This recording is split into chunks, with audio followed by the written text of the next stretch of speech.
అలా నేను మీ సిఎస్ రావు. ఆంధ్రప్రదేశ్లో ఉచిత బస్సు పథకం అనేది సక్సెస్ఫుల్గా నడుస్తూ ఉంది. అయితే స్వపక్షంలోనే విపక్షం మాదిరిగా బీజేపీకి సంబంధించినటువంటి మాధవీలత గారు, అలాగే 20 సూత్రాల పథకానికి సంబంధించి చైర్మన్గా ఉన్నటువంటి బీజేపీ నాయకుడు లంకా దినకర్ గారు, వీళ్ళిద్దరూ ఉచిత బస్సు పథకాన్ని విమర్శిస్తూ ఉన్నారు. అసలు ఆ పథకం అవసరం ఏంటి అనేటువంటి క్వశ్చన్ చేస్తూ ఉన్నారు. అసలు బస్సు సేడిజం అని పెట్టి టైటిల్ పెట్టాం. అసలు ఈ పదం సేడిజం అనేటువంటి పదం అసలు తెలుగులో ఉందా అనేటువంటి ఒక సందేహం మీకు కలగవచ్చు. అసలు ఈ పదాన్ని ఎక్కడ పట్టుకొచ్చారు మీరు అని చెప్పి కూడా మీరు అడగచ్చు. ఇది జగన్మోహన్ రెడ్డి గారు వాడేటువంటి పదం. ఇటీవల కాలంలో ప్రెస్ మీట్ పెట్టిన ప్రతి సందర్భంలో సేడిజం ప్రదర్శిస్తుంది ప్రభుత్వం, సేడిజంగా వ్యవహరిస్తున్నారు, అక్రమ అరెస్టులు చేస్తూ ఉన్నారు, అసలు ఏమీ అక్రమాలు జరగకుండానే అవినీతి జరగకుండానే ఉన్నట్టు క్రియేట్ చేస్తున్నారు, ఎవరినో తీసుకొచ్చి వాంగ్మూలాలు తీసుకొని ఆ వాంగ్మూలాన్ని బేస్ చేసుకొని అరెస్టులు చేస్తున్నారు, ఇది సేడిజం కాక ఏమవుతుంది అని చెప్పి అనేక సందర్భాల్లో ఆయన ప్రశ్నించారు. అందుకే ఈ సేడిజం అనేదాన్ని నేను ఉపయోగించాను ఇక్కడ. అందుకే చాలామంది డౌట్ వస్తుందని నేను ఈ ఎక్స్ప్లెనేషన్ ఇస్తున్నాను. ఇది బహుశా దాన్ని వీళ్ళిద్దరికీ వర్తింపజేయటానికి అవకాశం దొరికింది. ఇప్పుడు ఇది ఉచిత బస్సు పథకాన్ని సక్సెస్ఫుల్గా చంద్రబాబు నాయుడు గారు ఆంధ్రప్రదేశ్లో అమలు చేస్తున్నారు. పబ్లిక్ నుంచి సర్వే చేస్తే దాదాపుగా 85% సాటిస్ఫాక్షన్గా ఉన్నారు. ఉచిత బస్సు పథకాన్ని వినియోగించుకుంటున్నారు అక్కడ ఉన్న మహిళలు. దాదాపుగా 40 లక్షల మంది మహిళలు తొలి 2 రోజుల్లోనే ఉపయోగించుకున్నారు. 12 కోట్ల రూపాయల విలువైనటువంటి ప్రయాణాన్ని వాళ్ళు చేశారు. ఇప్పటి వరకు దాదాపుగా 2,000 కోట్ల రూపాయలు భారం పడుతుంది ప్రభుత్వం మీద. అయినప్పటికీ కూడా చంద్రబాబు నాయుడు గారు ఆ పథకాన్ని అమలు చేస్తూ ఉన్నారు. ఎందుకు అమలు చేస్తున్నారంటే ఎన్నికల ముందు 2024 ఎన్నికలకు ముందు ఆయన ఉచిత బస్సు పథకాన్ని అనౌన్స్ చేశారు. సూపర్ 6లో అదొక పథకం. ఇప్పుడు భారతదేశ వ్యాప్తంగా దాదాపుగా 6 రాష్ట్రాల్లో ఈ ఉచిత బస్సు పథకాన్ని అమలు చేస్తున్నారు. పక్కనే ఉన్నటువంటి తెలంగాణ అలాగే కర్ణాటకలో కూడా అమలు చేస్తున్నారు. ఈ 2 రాష్ట్రాల్లో పర్యటించి ప్రత్యేకంగా కమిటీ అధ్యయనం చేసి ఎలాంటి ఇబ్బందులు కలగకుండా, ఈ 2 రాష్ట్రాల్లో ఎలాంటి ఇబ్బందులు కలిగాయో వాటిని అధిగమించేలా ఆ పథకాన్ని రూపొందించి అమలు చేస్తున్నారు. 6 రకాల బస్సుల్లో ఇప్పుడు అనుమతిస్తూ ఉన్నారు ఆంధ్రప్రదేశ్లో ఉండే మహిళలకి. పల్లె వెలుగు, అలాగే పల్లె వెలుగుతో పాటు ఎక్స్ప్రెస్తో పాటు మెట్రో, ఆర్డినరీ, ఈ బస్సులన్నింటిలో కూడా అలౌ చేస్తున్నారు. దాదాపు 85%, 75 నుంచి 85% బస్సుల్లో ఉచిత బస్సు పథకాన్ని అమలు చేస్తూ ఉన్నారు.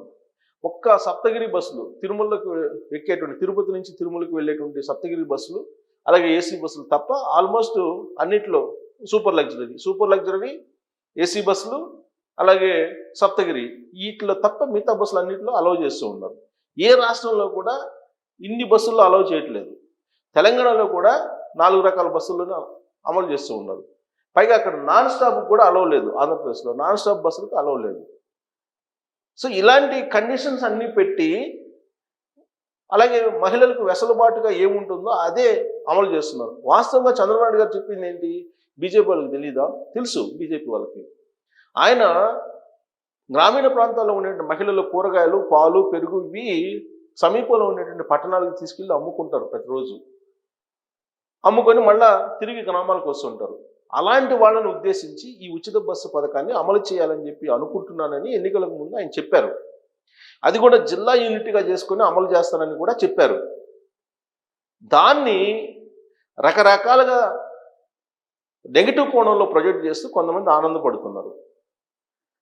వాస్తవంగా ఆయన మహిళా ఆర్థిక స్వావలంబన ఉండాలి అని భావిస్తుంటారు. ఆయన మహిళా ఆర్థిక స్వావలంబన జరిగితేనే రాష్ట్రం యొక్క అభివృద్ధి సాధ్యము, దేశం యొక్క అభివృద్ధి సాధ్యం, ఆర్థిక పరిస్థితి బాగుపడుతుందని చెప్పి విశ్వసిస్తూ ఉంటారు ఆయన. అందుకే ఆయన ముఖ్యమంత్రి అయినటువంటి ప్రతిసారి మహిళలకు పెద్దపీట వేస్తుంటారు. మహిళలను ఆర్థికంగా పైకి తీసుకురావాలని ప్రయత్నం చేస్తూనే ఉంటారు. ఆయన 95 నుంచి ఆయన పరిపాలన కనుక మీరు గమనిస్తే మహిళలకు ఇచ్చేటువంటి ప్రాధాన్యత మరొకరికి ఉండదు. ప్రాధాన్యత క్రమంలో చూస్తే ఆయన ప్రాధాన్యతల్లో మహిళలకే ఎక్కువ ప్రాధాన్యత ఇచ్చేలా స్కీములు ఉంటాయి. డ్వాక్రా కానీ, ఇప్పుడు సెల్ఫ్ హెల్ప్ గ్రూప్స్ తయారు చేసిన ఉత్పత్తుల్ని విదేశాలకి ఎగుమతులు చేసేటువంటి విషయంలో కానీ, సెర్ప్కు సంబంధించినటువంటి మొత్తం యాక్టివిటీస్ కానీ, ఇవన్నీ కూడా మహిళలకు సంబంధించినటువంటి యాక్టివిటీస్. ఆయన డ్వాక్రా గ్రూపుల్ని ప్రోత్సహించేందుకు, డ్వాక్రా గ్రూప్ తయారు చేసిన ఉత్పత్తుల్ని బహిరంగ మార్కెట్లో పరిచయం చేసేందుకు ప్రత్యేకమైన స్టాల్స్ని పెట్టేదానికి ఆయన ఏర్పాట్లు చేశారు అప్పట్లో. ఇప్పుడు కూడా డ్వాక్రాకు సంబంధించినటువంటి గ్రూపుల ద్వారా ఆయన ఆర్థిక స్వావలంబన మహిళలకు కావాలని ఆయన అనేక కార్యక్రమాలు నిర్వహిస్తూ ఉన్నారు. దాంట్లో భాగంగా ఇప్పుడు ఉచిత బస్సు పథకాన్ని కూడా మహిళలకి పెట్టారు. మహిళలు ఆ ఉచిత బస్సు పథకాన్ని ఆస్వాదిస్తున్నారు. ఇలాంటి పరిస్థితుల నడుమ ఆ ఉచిత బస్సు పథకాన్ని విజయవంతంగా వెళ్తున్నటువంటి క్రమంలో దాని గురించి ప్రజలకు తెలియజేయాల్సినటువంటి బాధ్యత ఉన్నటువంటి ప్రజాప్రతినిధులు ఇప్పుడు విమర్శిస్తున్నారు. అసలు ఉచిత బస్సు పథకం ఎందుకు, మహిళలకు ఇవ్వాల్సిన అవసరం ఏంటి అని చెప్పి మాధవీలత గారు అంటారు. ఈయన 20 సూత్రాల ఆర్థిక సంఘం చైర్మన్, 20 సూత్రాల కమిటీ చైర్మన్, బేసికల్గా ఆయన ఆడిటరు. అసలు ఆయన ఉచిత పథకాలు ఎందుకు అని అంటారు. మరి ఆ రోజున ఎన్నికలకు ముందు సూపర్ 6 అనౌన్స్ చేసినప్పుడు బీజేపీ ఉంది కదా, బీజేపీ, జనసేన, తెలుగుదేశం పార్టీ కలిసే కదా ప్రచారం చేసింది. సూపర్ 6లో అమలు చేసిన కారణంగా వచ్చేటువంటి క్రెడిట్ కూటమికే కదా వచ్చేది.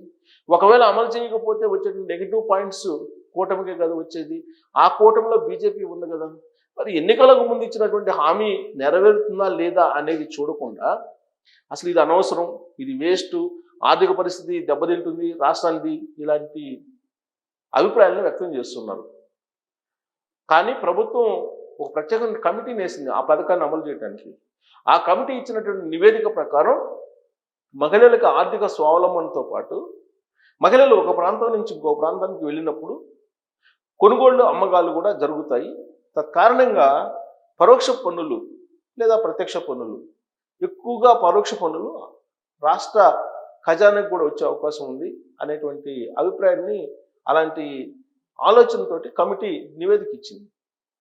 మహిళలకి వీలున్నంత వరకు వెసులుబాటు కలిగించేలా, సౌకర్యంతో ఉన్నటువంటి ప్రయాణాన్ని కలిగించేలా నిర్ణయం తీసుకుంది.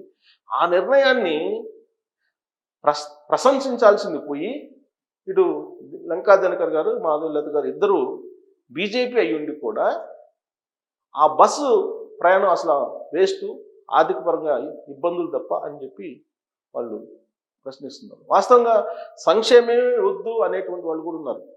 సంక్షేమ పథకాల కారణంగా ఆర్థిక పరిస్థితి దెబ్బతింటుంది అనేటువంటి వాళ్ళు కూడా ఉన్నారు. ప్రత్యేకించి ఉద్యోగులు ఈ సంక్షేమ పథకాలను ఇవ్వద్దు అని చెప్పి వాళ్ళు కోరుకుంటున్నారు. ఎందుకంటే ఆ సంక్షేమ పథకాలను ఇస్తే కనుక మాకు బకాయిలు పడుతున్నారు అనేది వాళ్ళ బాధ. సో కాబట్టి సంక్షేమ పథకాలకు వ్యతిరేకంగా ఉన్నారు ట్యాక్స్ కట్టేవాళ్ళు, ట్యాక్స్ పేయర్స్ సంక్షేమ పథకాలకు వ్యతిరేకంగా ఉన్నారు.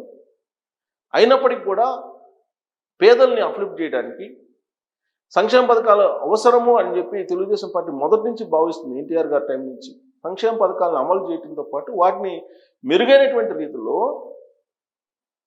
ప్రజలకు, లబ్ధిదారులకు చేర్చే ప్రయత్నం చేస్తుంది. దాంట్లో భాగంగానే సూపర్ 6లు సూపర్ హిట్ అయ్యాయి వీలున్నంత వరకు ఎక్కువగా ఆంధ్రప్రదేశ్లో అనేటువంటి అభిప్రాయంతో తెలుగుదేశం పార్టీ ఉంది, కూటమి ప్రభుత్వం ఉంది.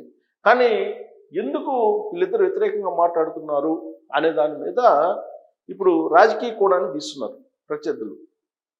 బీజేపీ విడిపోబోతుంది కూటమి నుంచి, అందుకే ఇలాంటి కామెంట్స్ చేస్తున్నారు. ఇది కూటమిని ఇబ్బంది పెట్టేలాగా బీజేపీ ఆడుతున్నటువంటి కొత్త గేము అనేటువంటి ప్రచారానికి ఆస్కారం కలుగుతుంది ఇలాంటి వాళ్ళ స్టేట్మెంట్స్ కారణంగా. మరి వీళ్ళు ఇచ్చినటువంటి స్టేట్మెంట్స్ని మనం ఆహ్వానిద్దామా, లేదా ఉచిత బస్సు పథకం ఆపేసేటువంటి కార్యక్రమం కావాలా? ఒకవేళ ఆపేస్తే హామీ నెరవేరలేదంటారు కదా, అప్పుడు ఇంకో రకంగా విమర్శిస్తారు కదా.